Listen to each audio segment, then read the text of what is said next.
अभी बज रहे हैं रात के 11:05 और मैं अभी करने जा रहा हूँ फिजिक्स का और केमिस्ट्री का और हिंदी का और इंग्लिश का ऑब्जेक्टिव रीडिंग करने वाला हूँ। तकरीबन सभी चैप्टर नहीं कह सकते, एक चैप्टर नहीं तो दो चैप्टर सभी का ऑब्जेक्टिव एक बार रीड करेंगे, ठीक है।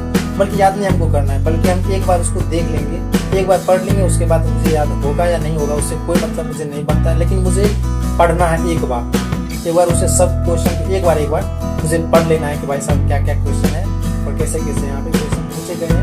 और अगर एक बार अगर आप एक बार पढ़ लीजिएगा उसके बाद क्या होता है कि जैसे मैं पढ़ लेता हूँ तो देखिए अगर ऑप्शन देखता हूँ तो मुझे याद आ जाता है कि भाई साहब ये क्वेश्चन जो मैंने पढ़ा और इसका आंसर ये होगा।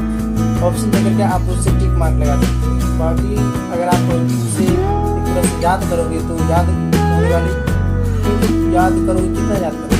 याद करने के लिए तो बहुत ज़्यादा है। तो यहाँ पे याद करने के लिए आप सब्जेक्टिव याद करो, ऑब्जेक्टिव ना याद करो, बल्कि पढ़ते जाओ, इतना पढ़ो कि आपको क्वेश्चन याद हो। और रट्टा मत मारो, जैसे भारत का राजधानी नई दिल्ली ऐसे मत करो। बस ऐसे पढ़ते जाओ कि मतलब भारत की राजधानी नई दिल्ली है, गुजरात की राजधानी ये है, कर्नाटक की राजधानी ये है, ऐसे करके एक बार पढ़ लो, ठीक है।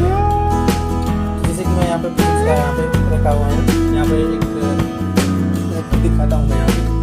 जैसे कि मैं अभी मैं पढ़ रहा था यहाँ पे केमिस्ट्री का पार्ट 2, केमिस्ट्री का यहाँ पे देख सकते हो कि केमिस्ट्री का मैं यहाँ पे पढ़ रहा था। यहाँ पे था दिशा ऑनलाइन क्लासेस ऐप का है, दिशा ऑनलाइन क्लासेस से हम यहाँ पे पढ़ते हैं। तो यहाँ पे फिजिक्स और chemistry only for chemistry, physics और केमिस्ट्री पढ़ते हैं हम, ठीक है।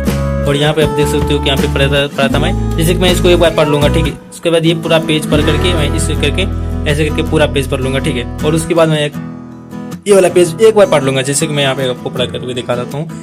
निम्नलिखित में किस प्रकार का रवा है, तो यहाँ पे सहसंयोजक रवा होता है, ठीक है। बस एक बार पढ़ लिया, उसके बाद दूसरा क्वेश्चन NaCl की रवा संरचना है फलक केंद्रित घनाकार।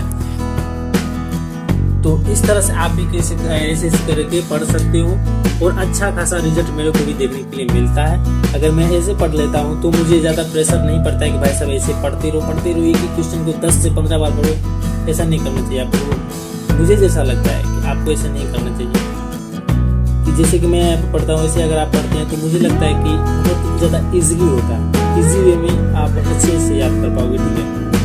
तो इस तरह से आप भी याद करो।